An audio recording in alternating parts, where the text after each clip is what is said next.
Είναι κάπου μέσα. Αν την έβρισκα να την κρατούσα για μένα.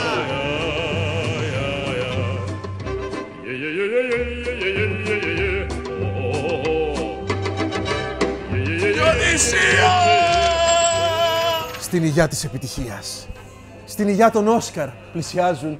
Τι ωραία πάντως. Το σχέδιό μας, Διονυσία, με την εξαφάνισή σου νομίζω ότι δεν έτυχε, αλλά πέτυχε. Ακριβώς, Παναγιώτη μου. Ένιωσα σαν το κορίτσι που εξαφανίστηκε. Έτσι, μια νέα δικιά μας Rosamund Pike που μπορεί να μην πάρει στο Όσκαρ το βράδυ της απονομής, αλλά σίγουρα θα πάρει στο Όσκαρ το σινεμά χωρίς κασκόλ για πρώτο γυναικείο ρόλο. Τι ερμηνεία ήταν αυτή. Τον τάραξε στον πιτάνιο. Η τηλεθέαση χτύπησε κόκκινο. Αυτό θα πει επιτυχία. Τι. Πιτάνιος. Αυτός. Σαν να μην είσαι εδώ. Συνεχίζουμε το κόνσεπτ. Παρακαλώ. Έλα, Παναγιώτη μου. Ο Νίκος είμαι. Ναι, Νίκο, αυτό το κατάλαβα. Πες μου λίγο, τι κάνεις, πώς είσαι. Άλλο ένα επεισόδιο σινεμά χωρίς κασκόλ και η Διονυσία ακόμα να φανεί. Ακόμα δεν τη βρήκες, είναι δυνατόν. Πλησιάζουν και τα Όσκαρ, Νίκο. Τι εννοείς έρχονται τα Όσκαρ. Εδώ πονάω, σας λέω, λείπει η Διονυσία. Έλα εσύ πίσω στο πλατό εδώ στο Ολύμπιον για να κάνεις κινηματογραφικά νέα και που ξέρεις, εμείς μπορεί να σου έχουμε μια μικρή έκπληξη. Η έκπληξη μπορεί να μου έχετε, αφού πάλι μόνος μου θα πω τα συνεννέα. Λοιπόν, έλα, ας τα λόγια. Σε περιμένουμε. Γεια σου, Νίκο, γεια σου, γεια. Νομίζω ότι ήρθε η στιγμή να την εμφανίσουμε και η εκπομπή να ξεκινήσει. Δείτε σήμερα στο Σινεμά χωρίς κασκόλ. 50 αποχρώσεις του Green. Το δημοφιλές best seller αποκτά κινηματογραφική υπόσταση κατακτώντας το παγκόσμιο box office. Μια έντονη ερωτική ιστορία που πυροδοτεί τις αισθήσεις και ιντριγκάρει το φαντασιακό. Πόσες αποχρώσεις κασκόλ θα ανακαλύψουν άραγε οι οικοδεσπότες μας? Λεβιάθαν, η ξενόγλωση οσκαρική υποψηφιότητα της Ρωσίας, διαχειρός Αντρέης Βιγιάκιντζεφ.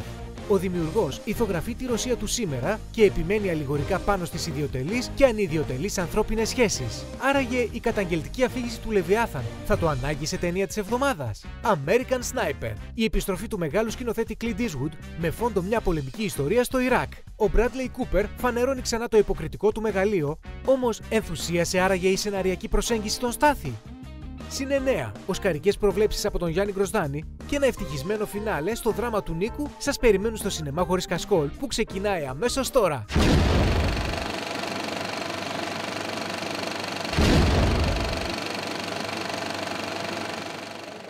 Ρε παιδιά, ποια ταινία θα δούμε τελικά? Συγγνώμη, το διάλειμμα είναι πριν ή μετά την ταινία? Ξανά την ατάκα. Δεν την έγραψα καλά.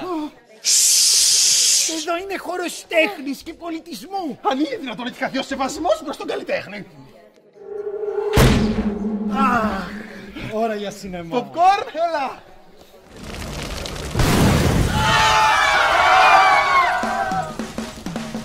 Όχι κάμερες, σε παρακαλώ. Νομίζατε ότι γλιτώσα.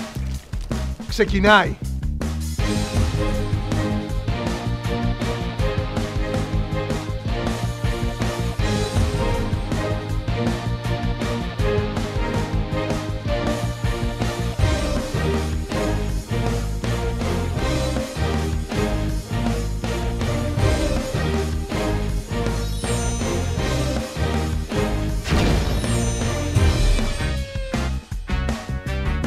Καλησπέρα Θεσσαλονίκη και καλή κινηματογραφική εβδομάδα σε όλους! Είστε έτοιμοι να περπατήσουμε στο κόκκινο χαλί? Η βραδιά της οσκαρικής απονομής πλησιάζει. Τα χρυσά αγαλματίδια θα βρουν τους φετινούς κατόχους τους και η αγωνία κορυφώνεται.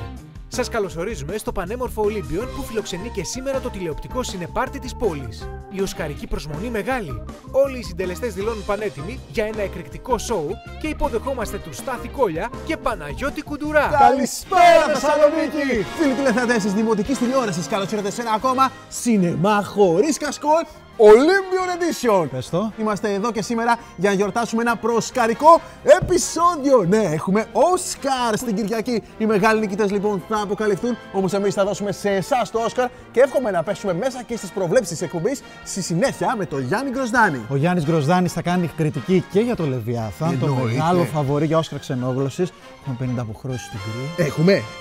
Μήπως έχουμε και 50 αποχρώσεις κασκόλ? Αυτό δεν το ξέρω γιατί προσπαθούμε να απαλλαγούμε από τα κασκόλ μας. Κυρίες και κύριοι όμως, Εγώ σε αυτή την εκπομπή πρέπει να κάνω πρόβα, πρόσεξε, τον οσκαρικό μου λόγο. Διότι αγαπημένοι μου φίλοι τηλεθεατές, μικρά και μεγάλα παιδιά, δεν είμαι φέτος υποψήφιος, αλλά πρέπει να μπαίνω σε mood και να βρούμε την κατάλληλη ομιλία προκειμένου να εκφράσω σωστά συναισθήματα και να μην σας εκθέσω όλους εσάς καθώς θα σας αντιπροσωπεύω εκεί στο Dolby Theater του Los Angeles. Λοιπόν, θες μαμά. Να πούμε τον κόσμο που μπορεί να μας δει. Ναι, πού μπορεί. Λέγεις να γράφω εγώ. Ναι, γράψε. Σινεμά χωρίς κασκόλ YouTube, κυρίες και κύριοι. Μπορείτε πάντα να μας βρίσκετε εκεί, πάντα για να φτιάξει η μέρα σας. Υπάρχει το κασκόλ στο YouTube, στο Twitter, πουλάκια τη τυβίζουνε και hashtag το αγαπημένο του Παναγιώτη. Κάνε το κόλπο του Παναγιώτη. Ναι, το hashtag είναι εδώ. Πείτε μου λίγο πώς σας φαίνεται. Κυρίες και κύριοι, αγαπητοί φίλοι, καλλιτέχνες. Μήπως είναι πολύ βαρύ να το ξεκινήσω έτσι. Θα το βρούμε συνέχεια. Έλα πίσω, έλα πίσω. Α, μπράβο. Κυρίες και κύριοι, ώρα να περάσουμε στις ταινίες εβδομάδας, να μιλήσουμε για Oscars και όχι μόνο. Όλα αυτά στο σημερινό συνεπάρτι που ξεκινάει αμέσως τώρα.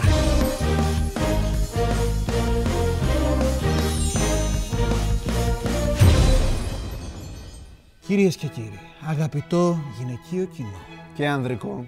Είδες το 50 Shades of Grey? Φυσικά και το είδα, όπως και πάρα πολλοί άλλοι. 40.000 ήταν μόνο η προπόληση για να καταλάβεις. Διότι λες άραγε να πέσαμε θύματα της εμπορικής εκμετάλλευσης της ταινίας και του λάθος marketing.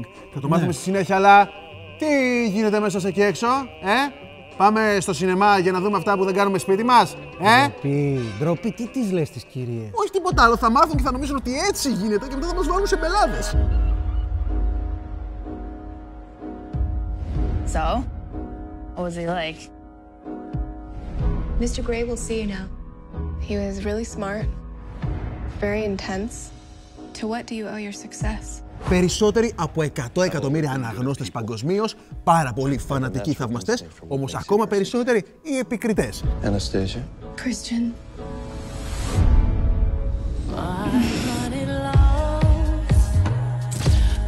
You do realize that they haven't stopped looking. Παραδόσου, μας λέει ο εμπορικός τίτλος της ταινίας, και για να δούμε αν η φοιτήτρια λογοτεχνίας Αναστάζια Στυλ παραδίνεται στον έρωτα, διότι πηγαίνει να πάρει συνέντευξη από τον πλούσιο Christian Grey ως χάρη για τη συγκάτοικό της Kate. Δεν περίμενε όμως, φίλοι μου, να δει έναν τόσο γοητευτικό, τόσο ευφυή άνθρωπο, τον οποίο θα ερωτευτεί θανατηφόρα.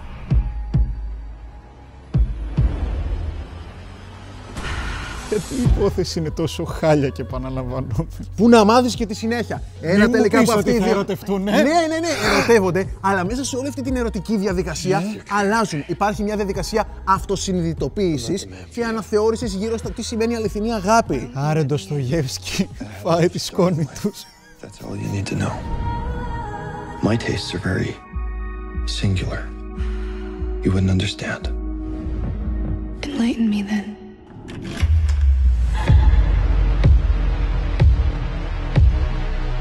Why are you trying to change me? I'm not. It's you that's changing me. Σκηνοθεσία Sam Taylor Johnson, ενώ πρωταγωνιστούν οι Dakota Johnson και ο Jamie Dornan. Θα σου πω πρώτα τη μυστική συνταγή της ταινίας, διότι δεν είναι μόνο η γοητεία της ιστορίας της και όλη αυτή η ίντρικα γύρω από το φαντασιακό και τον ερωτισμό, αλλά οι δύο πρωταγωνιστές. Η χημεία μεταξύ τους, η οποία γίνεται αντιληπτή από τα πρώτα λεπτά της ταινίας, και νομίζω ότι το ιδιαίτερο αυτό casting καθυλώνει το θεατή. Δεν χρειάζεται ένα all-star cast προκειμένου να ιντριγκάρει το ενδιαφέρον μας και να μας γοητεύσει. Θέλω να πω όμως ότι η σκηνοθετική προσέγγιση λειτουργεί εξαιρετικά και σε σχέση με την διασκευή για τον κινηματογράφο, αλλά χτίζει τους χαρακτήρες κλιμακωτά, διότι πρέπει να απαλλαχθούν από τα ταμπού, από τα θέλω και τα ερωτικά πρέπει, και ουσιαστικά να ανακαλύψουν ξανά τον εαυτό τους. Άλλη ταινία έβλεπες? Θέλω όμως να σου πω ότι η ταινία μιλάει για ένα σεξουαλικό κόσμο, τον οποίο μπορεί να μην το συναντάμε τόσο συχνά, αλλά αν το συγκρίνουμε με το βιβλίο, μάλλον η βασική μας πηγή μοιάζει ανεκμετάλλευτη. Όπως και να έχει, 50 Shades of Grey είναι το εμπορικό γεγονός της χρονιάς. Περάσαμε πάρα πολύ καλά. Μην περιμένετε να δείτε μια ταινία family με το διαφημιστικό της πλαίσιο ή όλα αυτά που μπορεί να σας έχουν πει οι φίλοι αναγνώστες για το βιβλίο. Κυρίες και κύριοι, η επόμενη ταινία είναι ένας ύμνος. Okay. Είναι ένας ύμνος για την Αμερική, για το στρατό, για αυτή τη μεγάλη δύναμη που προστατεύει όλο τον κόσμο. Όλο τον κόσμο. Και σένα. Σας παρακαλώ, βάλτε το χέρι στο στήθος και υποδεχθείτε το American Sniper. Ζήτω η Αμερική. Βίβα.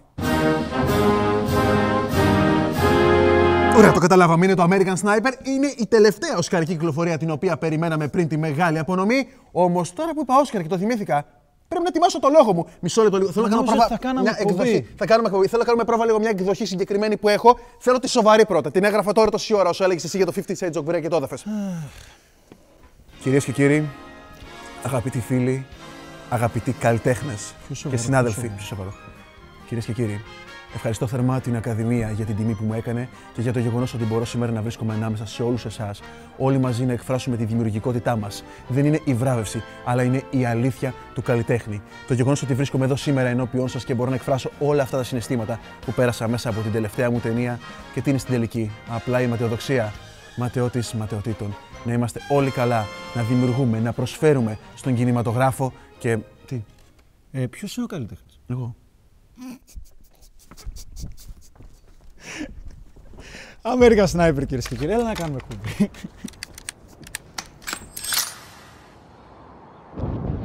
Ο Clint Eastwood λοιπόν επιστρέφει και ο πεζοναύτης Chris Kyle στέλνεται στο Ιράκ με αποστολή να προστατεύσει τους συμπολεμιστές του.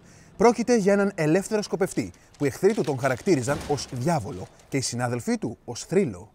Από το 1999 έως το 2009 ο Chris Kyle έσπασε ρεκόρ στην αμερικανική στρατιωτική ιστορία με τις σκοπευτικές του ικανότητες, μετρώντας σε ολόκληρη την καριέρα του περισσότερους από 150 επιβεβαιωμένους σκοτωμούς.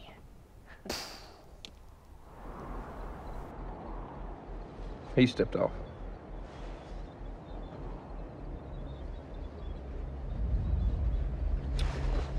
Hold on, I got a woman and a kid 200 yards out, moving towards the convoy. Clint Eastwood, κυρίες και κύριοι, ο σκηνοθέτης του Gran Torino, Million Dollar Baby και όχι μόνο. Επιστρέφει με μια ταινία η οποία δίχασε κοινό και κριτικούς, ενθουσίασε το αμερικανικό κοινό, αλλά σίγουρα έσπασε κάθε ρεκόρ στο αμερικάνικο box office, τουλάχιστον για το είδος του. Βέβαια, όλα εξηγούνται και η επιτυχία του στο κοινό και τα μέτρια αποτελέσματα που έχει με τους κριτικούς. Διότι ως προς το κοινό δεν θεοποιεί τον Αμερικάνο στρατιώτη. Τον δείχνει ανασφαλή, τον δείχνει ευάλωτο να μην ξέρει γιατί πολεμάει και αυτό είναι το ενδιαφέρον κομμάτι της ταινίας. Αλλά δαιμονοποιεί τους Ιρακινούς. Γι' αυτό το λόγο είχε box office. Πήγανε όλοι οι Αμερικάνοι να χαρούνε την πατρίδα, να χαρούνε τους στρατιώτες. Πολιτική προπαγάνδα. Όχι βρε παιδιά, δεν νομίζω. Όμως έχουμε έναν εξαιρετικό πρωταγωνιστή. Ναι, ο οποίος αποδεικνύει ταινία με την ταινία ότι είναι πάρα πολύ αξιόλογος. Ο Bradley Cooper, κυρίες και κύριοι, και τον έχουμε αδικήσει. Έχει αλλάξει, έχει γίνει διπλάσιος με εμείς, αλλά παρόλο που είναι σκληρός εξωτερικά, στο βλέμμα του φαίνεται η ανασφάλεια, φαίνεται ο πόνος, η άγνοια για τα όσα προκαλεί και για την απόσταση που έχει η οικογένεια με τον ίδιο μετά την επιστροφή του από τον πόλεμο. Το πρόβλημα είναι ότι ο Clint Eastwood είχε κάνει τα γράμματα από την Iwo Jima, το αντιπολεμικό αριστούργημα. Οπότε σεναριακά σε πληγώνει το ότι είναι τόσο μονόπλευρο. Συμπερασματικά, αν θέλετε να δείτε μια ταινία για τον πόλεμο με έντονη δράση, το American Sniper είναι τέλειο για εσάς. Απλά μην περιμένετε κάτι βαθύτερο. Θέλεις να κάψεις και εσύ το κασκόλ σου? Ζήσε από κοντά την τρέλα του γυρίσματος και γίνε μέρος του επόμενου επεισοδίου. Πώς θα συμβεί αυτό? Κάνε like στην επίσημη σελίδα του Κασκόλ στο Facebook και στείλε μήνυμα στο inbox. Το τηλεοπτικό Σινεπάρτι σε περιμένει! Συνέχεια λοιπόν στο σημερινό επεισόδιο του Σινεμά χωρίς Κασκόλ. Επιμένουμε στο αγαπημένο μας Ολύμπιον, απλά αλλάζουμε για λίγο τον σκηνικό χώρο εδώ στην πλατεία και υποδεχόμαστε τον Γιάννη Γκροσδάνη στην κινηματογραφική μας παρέα. Γιάννη, οσκαρική εβδομάδα, από τις αγαπημένες μας νομίζω για κάθε κινηματογραφική σεζόν, αλλά έχουμε ακόμα κάποιες ταινίες οι οποίες θα μας συντροφεύσουν στις σκοτεινές αίθουσες στα πλαίσια της διανομής. Και νομίζω ότι η πρώτη ταινία που θα μας απασχολήσει σε αυτή τη σημερινή μας κουβέντα είναι το Διαζύγιο, το οποίο το συναντάμε στον κινηματογράφο Βακούρα. Το Διαζύγιο, μια ταινία που προέρχεται από το Ισραήλ και ουσιαστικά περιγράφει με πολύ ενδιαφέρον μια κοινωνική κατάσταση η οποία δημιουργεί αδιέξοδα. Και αυτό γιατί το διαζύγιο είναι μια κατάσταση που δεν υπάρχει τυπικά στο Ισραήλ. Ο γάμος είναι μια διαδικασία, ένα μυστήριο θρησκευτικό το οποίο ευλογείται από την τοπική εκκλησία, από τους ραββίνους, αλλά για να βγει ένα διαζύγιο θα πρέπει να υπάρξει μια ολόκληρη δικαστική μαραθώνια κατάσταση. Με λίγα λόγια, Γιάννη, ο θεατής έρχεται αντιμέτωπος με ένα σύγχρονο κοινωνικό πορτρέτο, έτσι. Ένα σύγχρονο κοινωνικό πορτρέτο μιας χώρας, η οποία ακόμα έχει κάποια βήματα πίσω, μια συντηρητική κοινωνία, όπως μας την περιγράφει η ταινία, και αυτό ίσως να είναι και το ενδιαφέρον στοιχείο, γιατί σε μια πρώτη ανάγνωση πρόκειται για ένα δικαστικό δράμα, σε μια δεύτερη όμως βαθύτερη ανάγνωση η ταινία ουσιαστικά σκιαγραφεί αυτή την κοινωνία και τους ρόλους που παίζουν οι επιμέρους χαρακτήρες. אין בית דין בעולם שיכול לחייב אישה זו לחיות עם גבר זה. שומע אתה, היא אינה רוצה לחיות עמך.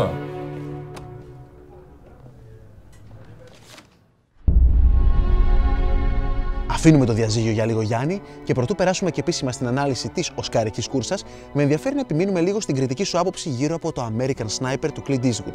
Ο Στάθης διαφωνεί λίγο με το πολιτικό πλαίσιο της ταινίας. Δεν θα διαφωνούσα με το Στάθη σε ό,τι αφορά το προπαγανδιστικό πλαίσιο της ταινίας. Αυτό νομίζω όμως είναι το επιφανειακό κομμάτι.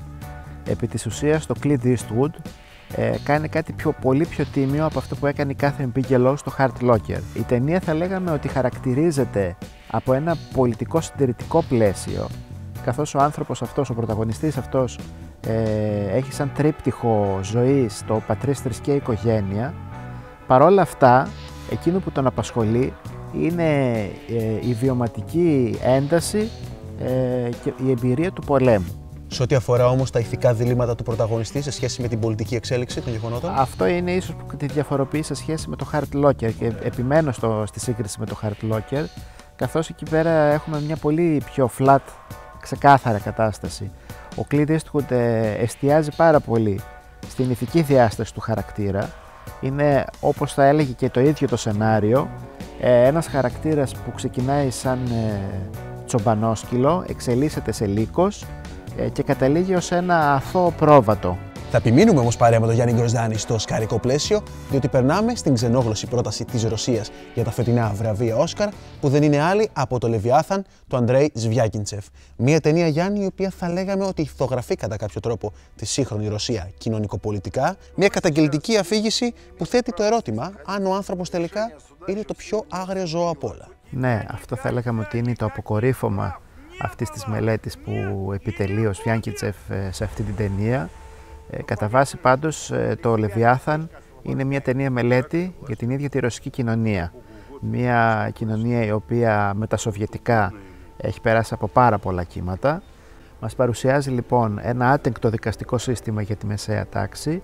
Μας παρουσιάζει επίσης τη λειτουργία και τη δομή ενός κράτους, το οποίο είναι απόλυτα αυταρχικό και συγκεντρωτικό, εις βάρος των ίδιων των πολιτών που εκπροσωπεί, και βέβαια πώς αυτοί οι πολίτες προσπαθούν να επιβιώσουν ισορροπώντας την ηθική τους ανάμεσα σε αυτά που γνώριζαν επί Σοβιετικής Ένωσης και σε αυτά που βιώνουν πλέον στη Νέα Ρωσία. Όμως, Γιάννη, θα λέγαμε ότι ο Σβιάκιντσεφ μέσα σε αυτό το ηθογραφικό πλαίσιο το οποίο χτίζει και παρουσιάζει στο πορτρέτο του της Ρωσίας, νομίζω ότι αποδομεί αξίες, αποδομεί θεσμούς, αποδομεί και τις ίδιες τις ιδεολογίες, έτσι.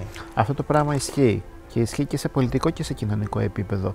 Αν θέλουμε να μιλήσουμε για ιδέες ή αξίες, αποδομεί σίγουρα την ίδια την οικογένεια. Αποδομεί σίγουρα την ίδια την ιδέα της δικαιοσύνης. Λεβιάθαν, λοιπόν. Ξεκάθαρα η κινηματογραφική πρόταση της εβδομάδας, η ταινία της εβδομάδας για το σινεμά χωρίς κασκόλ, το συναντάμε στον κινηματογράφο Ολύμπιον και συγκεκριμένα στην αίθουσα Παύλο Ζάνας, μαζί με την ταινία του Νουρί Μπιλγκέ Τσεϊλάν, Χειμερή Ανάρκη. Και ώρα να περάσουμε στις οσκαρικές διαθέσεις, διότι η μεγάλη απονομή πλησιάζει το βράδυ της Κυριακής μπρος ξημέρωμα Δευτέρας. Θα είμαστε εδώ στο Ολύμπιο να παρακολουθήσουμε τη μετάδοση της απονομής των βραβείων Όσκαρ, αλλά θα ήθελα λίγο σε σχέση τουλάχιστον με τα μπάφτα να προσπαθήσουμε να υποψιαστούμε κάποιους από τους νικητές. Αρχικά, οι Βρετανοί έδωσαν το βραβείο καλύτερης ταινίας και καλύτερης σκηνοθεσίας στο Richard Linklater για την ταινία Boyhood, ενώ το βραβείο καλύτερης βρετανικής ταινίας στο The Theory of Everything, το οποίο πιστεύω ότι δεν θα μονοπολίσει και τόσο το ενδιαφέρον μας στα βραβεία Όσκαρ, με εξαίρεση ίσως κατηγορίες όπως αυτή της μουσικής ή κάποιες άλλες ερμηνευτικές για τον Eddie Redmayne. Προφανώς το Theory of Everything δεν θα μονοπολίσει το ενδιαφέρον μας στα επερχόμενα Όσκαρ, και η μάχη νομίζω θα δοθεί ανάμεσα στο Birdman και στην ταινία του Linklater. Θεωρείς ότι οι κατηγορίες οι ερμηνευτικές έχουν κλειδώσει κατά κάποιο τρόπο? Σε πολύ μεγάλο βαθμό ναι. Νομίζω ότι στον πρώτο ανδρικό ρόλο ο Eddie Redmayne είναι το πρώτο φαβορί, με δεύτερο τον Michael Keaton. Θα ήθελα βέβαια να δω και τον Benedict Cumberbatch, αλλά μάλλον αυτό δεν πρόκειται να συμβεί. Είναι πολύ δύσκολο. Στον πρώτο γυναικείο ρόλο σίγουρα η Julianne Moore είναι το μεγάλο φαβορί της κατηγορίας, και όχι άδικα, καθώς παίζει μια γυναίκα η οποία πάσχει από Alzheimer, στοιχείο το οποίο σίγουρα συγκινεί τα μέλη της Ακαδημίας. Στο β' γυναικείο σίγουρα έχουμε την πιο ανοιχτή κατηγορία, με τη Laura Dern να παίζει σχεδόν στα ίσα την Patricia Arquette του Boyhood, ενώ στον β' ανδρικό νομίζω ότι ο J.K. Simmons δεν θα έχει κανένα απολύτως πρόβλημα να κάνει την ατραξιόν της βραδιάς, σηκώνοντας το βραβιάκι. Νομίζω ότι έχει ήδη ετοιμάσει το λόγο. Τώρα μπορούμε να μιλήσουμε λίγο για τις κατηγορίες του σεναρίου. Πολύ μεγάλο ρόλο παίζει το Birdman στην κατηγορία του πρωτότυπου σεναρίου, ενώ στο διασκευασμένο σενάριο δεν θα μου κάνει εντύπωση αν το βραβείο παιχτεί μεταξύ του Whiplash και το Theory of Everything. Πάμε λίγο στην αγαπημένη μας κατηγορία, καλύτερο συνθέτης της χρονιάς. Ποιος θεωρείς ότι θα σηκώσει λοιπόν το χρυσό αγαλματίδιο, αν εξαιρέσουμε ότι ο Αλεξάνδρ Ντεσπλά και η δυσυπόστατη υποψηφιότητά του μπορεί και να κινδυνεύει από τον Γιώχαν Γιώχανσον, έτσι. Η διπλή παρουσία του Ντεσπλά μπορεί να είναι ευχή και κατάρα μαζί. Ευχή γιατί αναγνωρίζει ουσιαστικά την πλούσια δραστηριότητά του μουσικά, από την άλλη όμως είναι κατάρα γιατί μπορεί να διασπάσει τις υψηλές πιθανότητές του για το βραβείο και αυτό να καταλήξει στα χέρια του Γιώχανσον σε μια αρκετά μελωδική και υπέροχα πλημμυρισμένη σε συναισθήματα μουσική για το Theory of Everything. Η αλήθεια είναι ότι το soundtrack του The Theory of Everything, πλούσιο σε λυρισμό όπως είπες και συναισθήματα, ήταν το αγαπημένο μου για αυτή την κινηματογραφική σεζόν, ανεξάρτητα με το αν δεν κατάφερα να με συγκινήσει τόσο η ίδια η ταινία. Προσωπικά λοιπόν, ποιος θεωρείς ότι θα είναι ο μεγάλος νικητής της βραδιάς? Προσωπικά θα ήθελα να κερδίσει το Grand Budapest Hotel, γιατί με τον τρόπο αυτό θα επιβραβευόταν ένας πολύ σπουδαίος σκηνοθέτης με ένα πολύ ιδιαίτερο όραμα, ο οποίος εδώ πέρα φυσικά έχει δημιουργήσει ένα απίστευτο απολαυστικό παραμύθι για την Ευρώπη του Μεσοπολέμου και όχι μόνο. Λάτρεψα το περίτεχνα στημένο σουρεαλιστικό πλαίσιο του Wes Anderson σε αυτή την ταινία, αλλά νομίζω πως σε εκείνη τη βραδιά θα κονταροχτυπηθούμε κι εμείς μεταξύ μας, Γιάννη Γκροσδάνη, διότι πολύ απλά θα νικήσει τον Birdman, το Αλεχάνδρο Γκονζάλες Ινιαρρίτου, το οποίο υποστηρίζω φανατικά. Δεν θα ήθελα να κερδίσει τον Birdman. Θα κερδίσει, δεν θα σε πληγώσω. Βραβείο καλύτερης ξενόγλωσσης για να κλείσουμε τη σημερινή μας κουβέντα, Ίντα ή Λεβιάθαν? Κλείνω καθαρά προς την Ίντα, γιατί ουσιαστικά πρόκειται για ένα κινηματογραφικό σύμπαν που συγκίνησε την Ευρώπη τη δεκαετία του 60. Είναι μια κινηματογραφική αναπαράσταση απολαυστική και όχι μόνο αυτό. Ραντεβού λοιπόν το βράδυ της Κυριακής εδώ στο Ολύμπιον ή στις οθόνες σας με τα φετινά βραβεία Όσκαρ και την επόμενη εβδομάδα στο Σινεμά Χωρίς Κασκόλ. Όλοι οι μεγάλοι νικητές θα περάσουν από τις οθόνες της Δημοτικής Τηλεόρασης Θεσσαλονίκης. Όχι ήδη και αυτοπροσώπως εδώ στην εκπομπή, αλλά θα περάσουν. Θα βρούμε τον τρόπο εμείς, ξέρετε.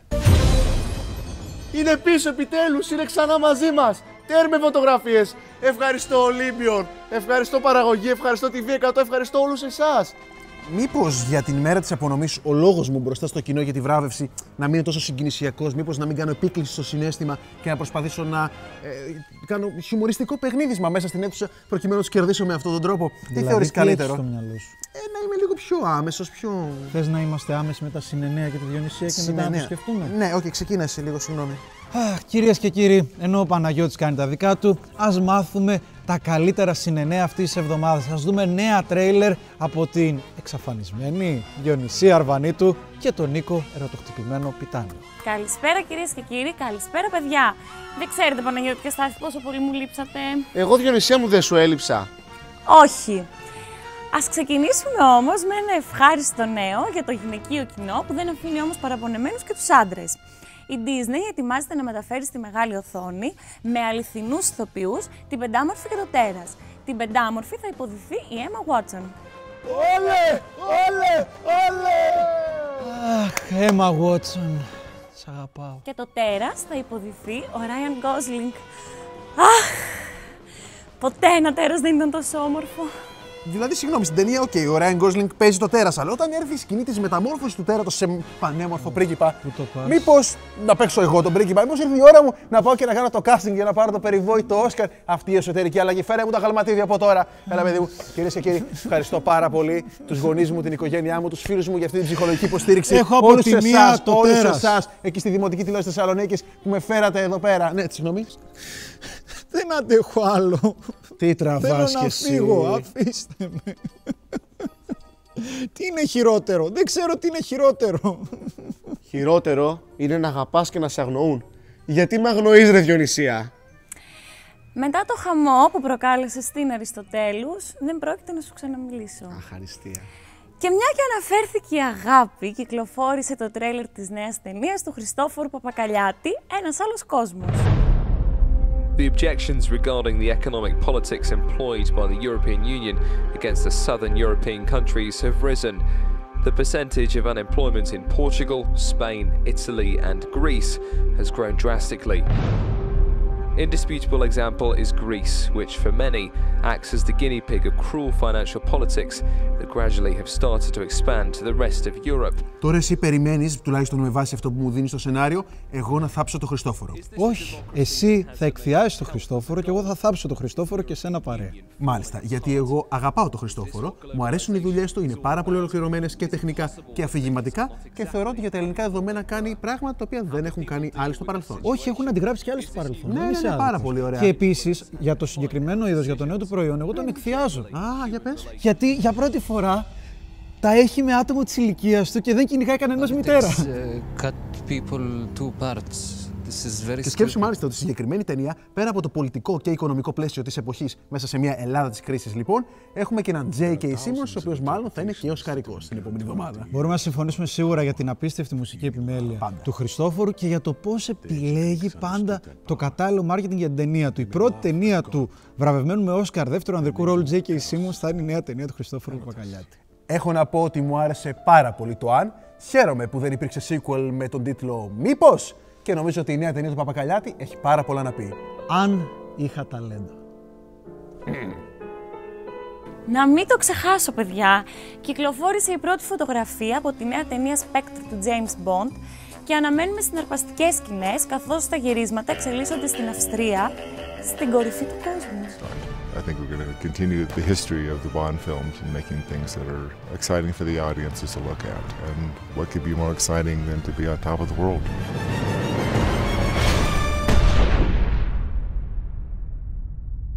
Παναγιώτη, ξέρεις τι έχω να κάνω πάρα πολύ καιρό? Όχι, είναι αλήθεια. Έχω να πω πάρα πολύ καιρό ανέκδοτο.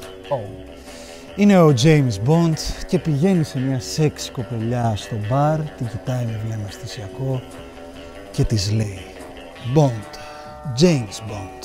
Και το απαντάει η κοπέλα. Χάσου, άι χάσου. Καλό,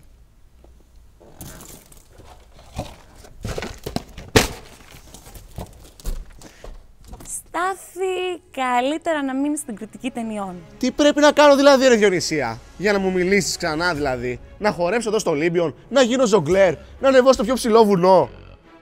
Και μια και κάποιος, εδώ πέρα κάπου γύρω, αναφέρθηκε στο χορό, ας κλείσουμε με το τελευταίο τρέιλερ για σήμερα, παιδιά, και το Magic Mike 2.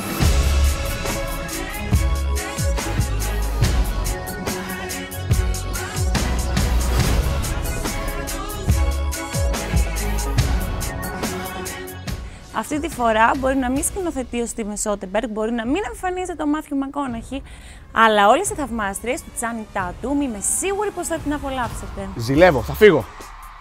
Βασικά θα μείνω, αφού ήρθες κι εσύ.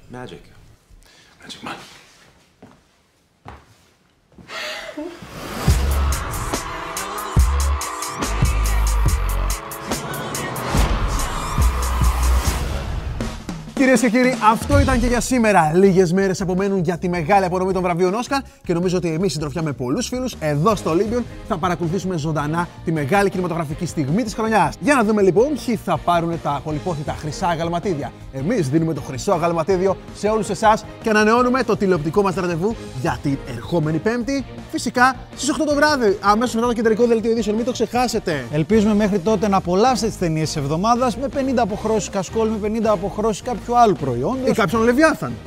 Ναι, και αυτό. Και American Sniper.